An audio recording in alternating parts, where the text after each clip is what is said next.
Bonjour à tous et à toutes dans nos 10 minutes pour mieux vivre. Aujourd'hui, on va vous proposer une petite session de yoga d'automne, debout. Donc ici, on va être plutôt sur une séance matinale que vous pouvez pratiquer voilà, au réveil pour vous mettre dans l'élan de la journée.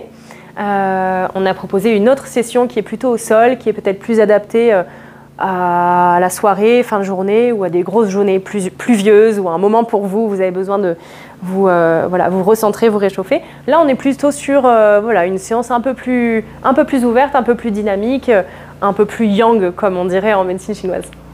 Donc on y va, on va ouvrir les pieds d'à peu près un petit mètre, donc plus que la largeur de votre bassin, les pieds légèrement inclinés vers l'extérieur, 45 degrés. Et puis on va commencer ici notre petite séance de yoga. Donc on va inspirer, dessiner un grand cercle et on va s'étirer le plus haut possible. Sentez la stabilité dans vos deux pieds et sentez que vous grandissez ici, vous donnez de l'espace entre les vertèbres. Respirez. Et expirez, relâchez juste votre bras gauche. Relâchez-le complètement, il est libre. Et ici, essayez d'aller chercher un peu plus haut avec votre bras droit. Essayez d'étirer un peu plus. Grandissez-vous, grandissez-vous, grandissez-vous. Et inspirez, ramenez les deux bras au ciel. Et expirez, relâchez le bras droit cette fois-ci. Étirez le bras gauche vers le ciel, le plus haut, le plus haut, le plus haut. Il fait beau aujourd'hui, donc peut-être vous entendez le voisin tondre. C'est la vie. Inspirez, tirez, tirez, tirez. Et expirez, relâchez le bras. On va faire des petits mouvements de rotation. C'est un mouvement qui est utilisé beaucoup en Qigong. C'est pour préparer l'énergie du rein. Donc ici, on va venir laisser les bras heurter de droite et de gauche, le bassin, le bas du dos, peut-être à l'arrière. Je vais me mettre de profil d'ailleurs pour que vous voyez. Et on va essayer de garder la tête bien de face. Donc on va fixer notre point de repère et puis on vient laisser les bras ballants comme les enfants de 5 ans dans la cour de l'école qui font ça peut-être pour des bonnes raisons, qui sait. Et on laisse les bras venir activer les zones du petit bassin.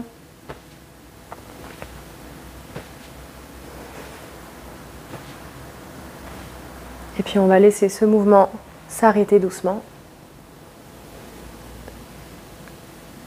Et on va revenir dans notre position neutre. Ici, on va tirer le bras droit vers le ciel.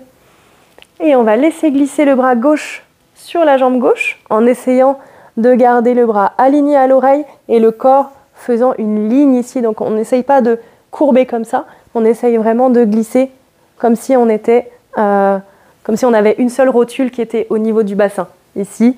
Donc on essaye vraiment d'aller chercher loin avec la main et de coulisser sur la jambe. On ne descend pas trop bas, on est bien ici. Non, sinon ça bloque. Voilà, c'est ça. On reste ici, on étire, on ne descend pas trop. On respire. C'est la posture de Trikonasana, la posture du triangle. Et oui. Qui porte bien son nom. Et inspire et remontez. Relâchez le bras, attrapez les deux mains à l'arrière du dos. Pliez les genoux. Et venez basculer le dos vers l'avant. Relâchez la tête. Et peut-être laisser les bras basculer par-dessus vos épaules. Si les bras ne basculent pas par-dessus les épaules, c'est pas grave. Laissez votre nuque se détendre. Et prenez 3 respirations ici.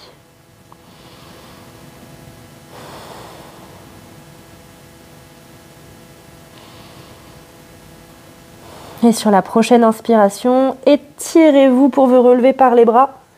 On me tire par les bras, je remonte le buste et je relâche les bras. Et je vais cette fois-ci prendre la posture de Trikonasana de l'autre côté. Donc j'inspire, je lève le bras gauche à l'oreille et je glisse le bras droit sur la cuisse droite. Et j'étire tout le flanc gauche ici. Et je respire.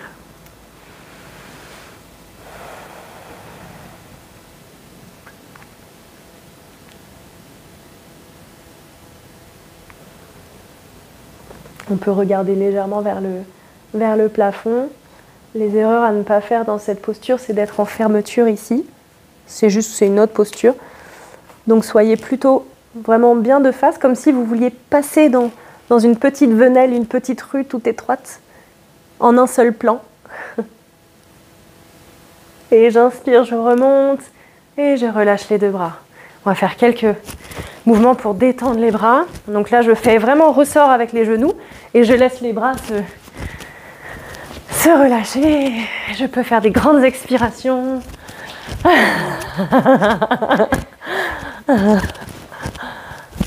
Et je relâche.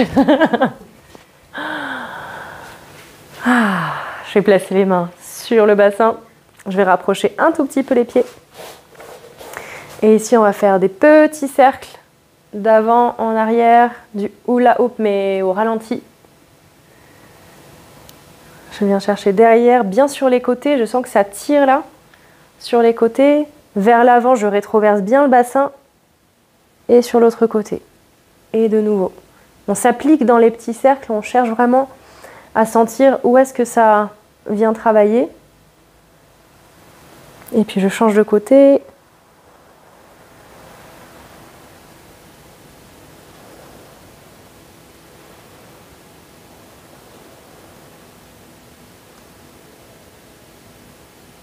Et je reviens au centre. Je vais me mettre comme ça pour que vous ayez une vue de face et une vue de profil. On va rassembler cette fois-ci vraiment les pieds. Et puis ce qu'on va faire, ça s'appelle la pince debout. Donc on va faire cette posture. Je vous la montre et ensuite je vous la guide.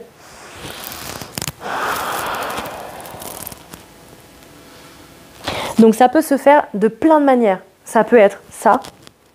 On plonge. Comme ça peut être, voilà, on plonge vers nos pieds. Ça peut être ça, comme ça peut être ça, comme ça peut être ça. En fait, c'est la posture de là où vous en êtes. N'essayez pas d'aller chercher absolument à tout prix de vous plier en deux, mais cherchez juste un étirement de toute la chaîne arrière, de vos dernières cervicales jusqu'au bout de vos doigts de pied. C'est ça qu'on cherche. Et si pour vous, cet étirement, il est là, alors c'est parfait. Donc on va commencer ici, on n'hésite pas à plier les genoux si ça tire trop l'arrière des jambes. On inspire, on va chercher le ciel. Et on expire, on plonge vers l'avant. On n'oublie pas de plier les genoux si on en a besoin. On relâche les bras, on relâche la nuque.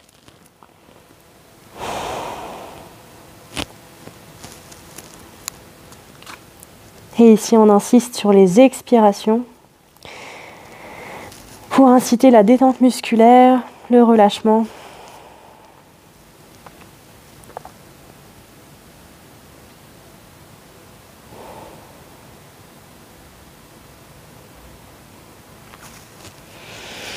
Dernière profonde respiration.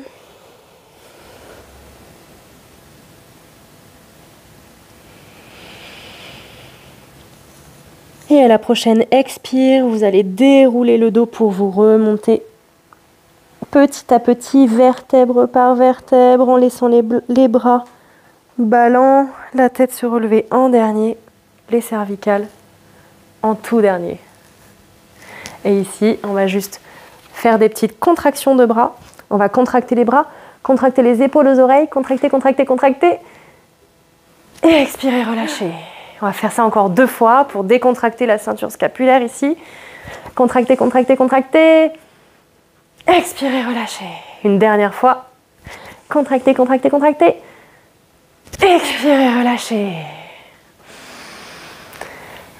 Et c'est ici que nous allons vous souhaiter une belle journée. Est-ce que tu veux donner quelques précisions par rapport à certaines postures, peut-être des... Alors, apparemment, Mathilde n'a aucun souci articulaire et c'est vraiment tant mieux pour celles ou ceux qui sont comme moi avec des hanches un petit peu bloquées. Vous le sentez tout de suite, que ce soit en quadrupédie ou debout. Si jamais il y a un côté où vous pouvez aller moins loin qu'à l'autre, si jamais il y a une douleur, etc., faites vérifier votre hanche quand même. Là, c'est vraiment des exercices où on a vraiment besoin de stabilité sur les hanches. Oui. Donc, montrez montrer votre hanche. Tout à fait. Un éthiopathe éventuellement, c'est très bien. Bonne journée. Super, merci Corinne. À bientôt à tous et à toutes. Au revoir.